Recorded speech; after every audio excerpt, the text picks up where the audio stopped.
Welcome back to the channel, guys. Sitting behind me is a beautiful C6 ZR1. For those of you that do not know, the C6 ZR1 came out in 2009 from General Motors. I think it was the first Corvette ever sold over 6 figures. It was a LS9 supercharged from the factory, 638 horsepower from flywheel it came with. And this thing, when it came out, guys, we jumped right on it and started doing cam headers and everything to it, picking up 50 to 150 horsepower right off the bat. And now, geez, what are we, 16 years later here? We are still having fun with this thing. And this car behind me, Mr. Diaz, is an absolute beautiful car. Only 7,000 miles on the odometer. It came to us with simple, I think, cold air headers, and maybe I think it had a clutch in it, or he brought us a clutch, I can't remember. But his goals were, he wanted to make over 1,200 rear-wheel horsepower, have a car that he could drive on the weekends with AC and radio with his buddies, do some roll racing, but mainly 2 to 3 times a year wanted to go to some half-mile events and just have some fun. So if that was your car, if this was your car and you had an open checkbook, how would you build it? I'm curious to know. Comment below. Which route would you go? What kind of engine would you put in it? What kind of boost would you put on it? Would you put nitrous on it? Let me know what you have to think. I'm going to pop the hood now and show you guys what we did. Experience the thrill of unrivaled performance. Our team of experts takes your ride to the next level.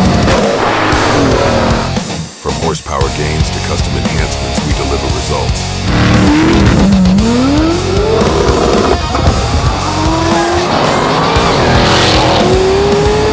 Late model racecraft. We talking or we racing?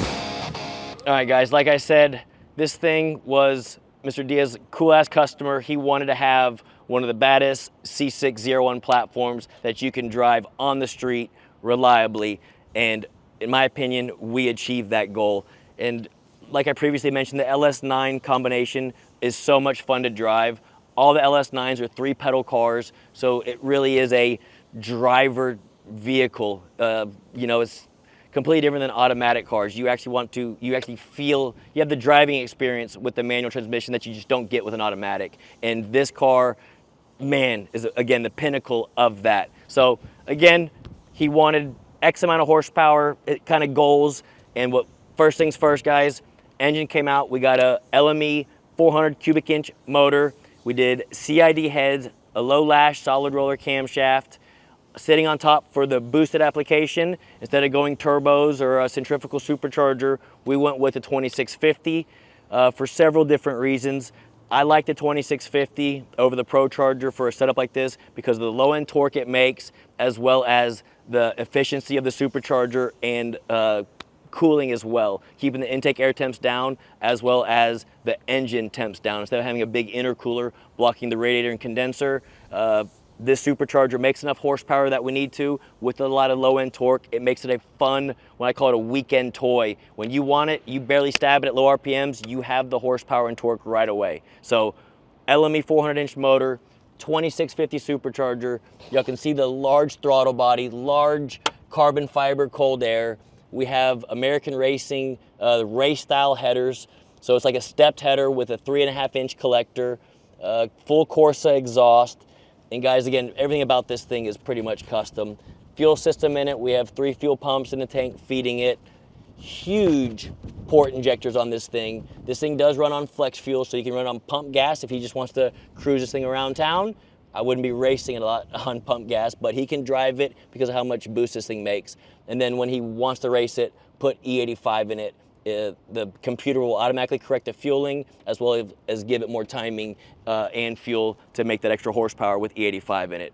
Y'all can see all the coolant lines. We have an aftermarket heat exchanger in it on the front, an extra tank in the back. So again, like I said, previously mentioned, he is going to be a kind of customer that wants to go out on the weekends and play, or mainly go to half-mile events a couple times a year. So we had to put an ice tank in the back. That way, to keep the intake air temps down. This thing's making over 20 pounds of boost. It made 1,231 rear wheel horsepower on E85. And again, that was with no ice in it, believe it or not, guys. We just dynoed it in, like, I want to say like a worst case scenario. If he's at a half mile, down at the end of the track if he's out of ice or if he's street driving this thing around. I wanted to be able to dyno it and give him the horsepower numbers. It would be when he's driving it around. So at the half mile, he'll be able to open this up, drain the fuel. There's a little drain valve right here. It will dump it into a tank, and then we can fill this thing all the way up with ice, and that thing will keep intake air temps way below ambient. Like, it'll keep them probably at 65 degrees, whereas right now, when we're about to go out for a test drive, intake air temps will probably be around 120 to 130, just with the coolant flowing through the heat exchanger, flowing through the bricks and everything through the 2650. So again, one other thing we did to it, instead of running Kong, the blower that they send comes with a mechanical bypass valve, because this camshaft is so big, and for those of you out there that know tuning or know engines, the vacuum of that large camshaft makes it hard to get these things to idle and drive right. So we put the smooth boost on it just because of that. So again, the tuners out there know, they understand why we did that. That way this car, even though the cam is so big, it idles and drives just like a heads cam C6 ZR1 that we do that make 800 to the wheels. So again, this thing, not only did it turn out nice, you can see we do have a breather over there. We actually have a big breather in here as well. We wanted to release all crankcase pressure to atmosphere so that he can beat on this thing without having to push a front seal or a rear main seal, because again, he is going to be half-mile events. A half mile is it's a lot of load under a vehicle. When you're staying in it that long in third, fourth, and even the fifth gear under 20 pounds of boost, I always say Texas mile racing and half mile racing is very hard on parts. So we wanted to put the best engine components we could in it. The same thing with the transmission, built transmission. The clutch is an RPS quad disc clutch. Again, he supplied that. It's the same clutch we used to run literally 10 or 15 years ago. That's the only part of this car that I would say you have to get used to driving, but once you do, you can. It's just the clutch is so aggressive to hold 2,000 horsepower if need be. It's just like on or off, but once you start driving it, you get the hang of it. But if you were to hop right in it, you might stall at the first go around. But besides that, this car drives just like a heads cam C6 ZR1 would, and he does have a BC forged, I think a 19-inch Toyo on the back of it. I went ahead and put our 18-inch Toyos just for us to go play right now. We'll do a couple third gear pulls. Again, I'm not gonna do anything crazy, but I will show you guys. Maybe I'll turn traction control off once or twice, show y'all how crazy it can get in second gear. And this thing, again, we rev this motor all the way up to 7,500 RPMs, and it loves every single bit of it. So I'll stop my rambling now. Again, this thing looks gorgeous from the outside. It looks good under the hood, and it sounds absolutely incredible with the Corsa exhaust on it, with the big headers all the way back, with that solid roller camshaft in it. So let me start it up now, and let me take y'all for a quick test drive. I think y'all are gonna like it.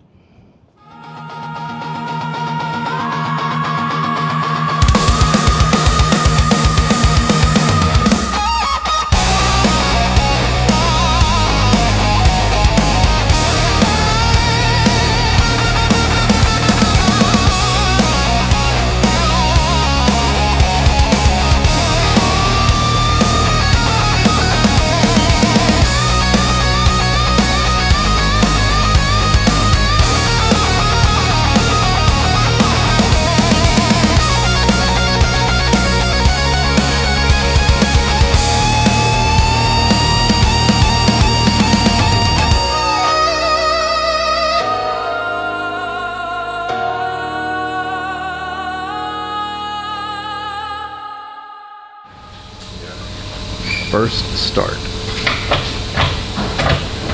Did you already have it shipped in here? Or you put this in there? I have one. Is it MW? No, it's on the brand I never seen before. Oh, That's it. feels good. Yeah. It looked nice. Want to buy it? I'm gonna try. No promises. I don't see any reading. Alright, we got fuel pressure. Is it reading in there? Give it gauge, yeah, 55. All right, cool. 54.4. Yeah, I got a gauge out there too.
So everyone's telling me they're 1100 possible. Well, you know, Georgie and I looked at the plug, and our timings are already there. I added 1 more degree for a number. I'm not going to push it on 7% pump ethanol. Let's do E85L because this guy's going to go to the half mile, and then we'll do a lean on it tune for that one. So I know you dig that shit, Steven. Thanks, Ryan.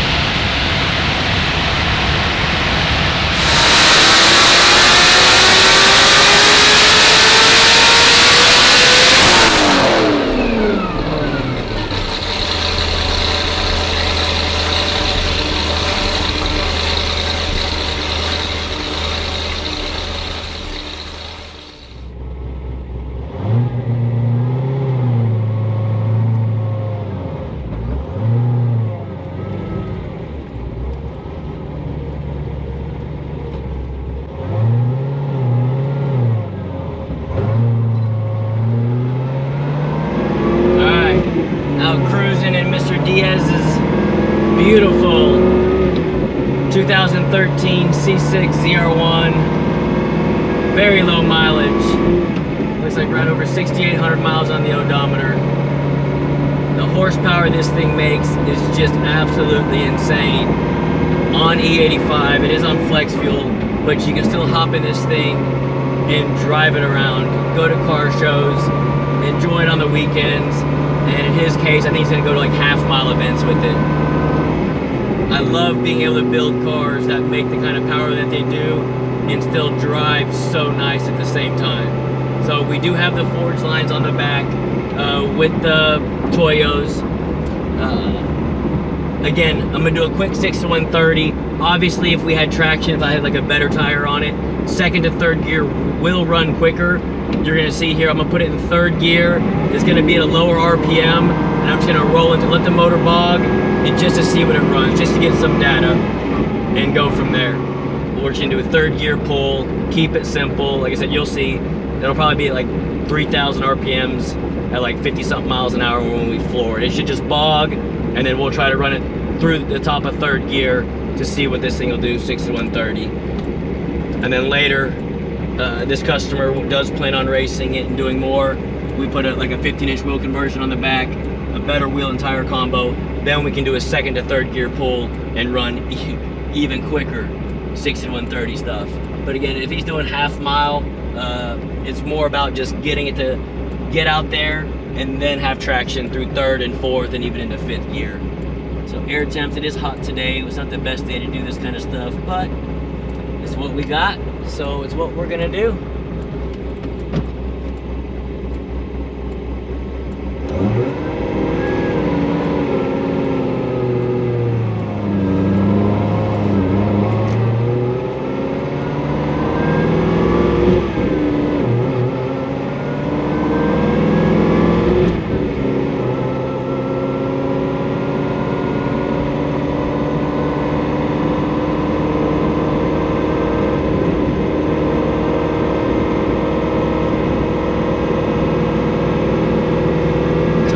Gear, yeah, look at how low of an RPM we're at, but screw it.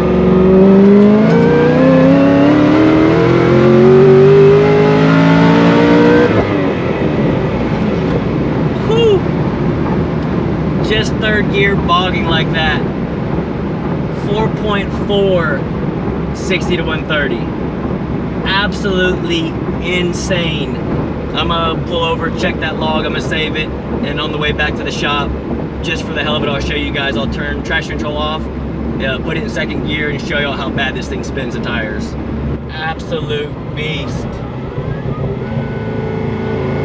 Just burnouts.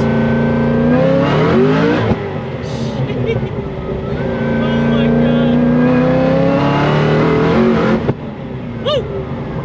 God, that's so much fun.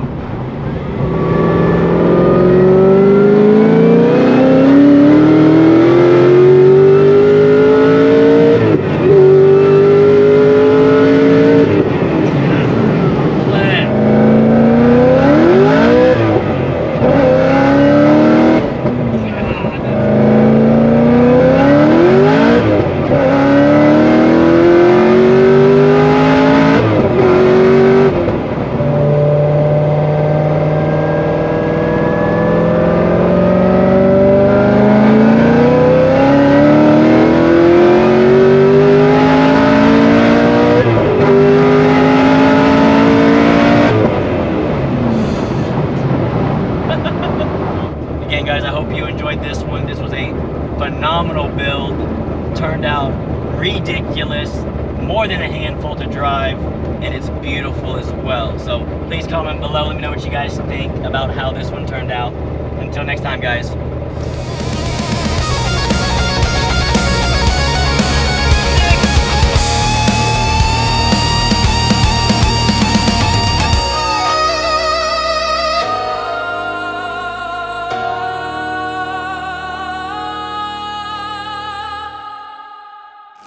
Yeah.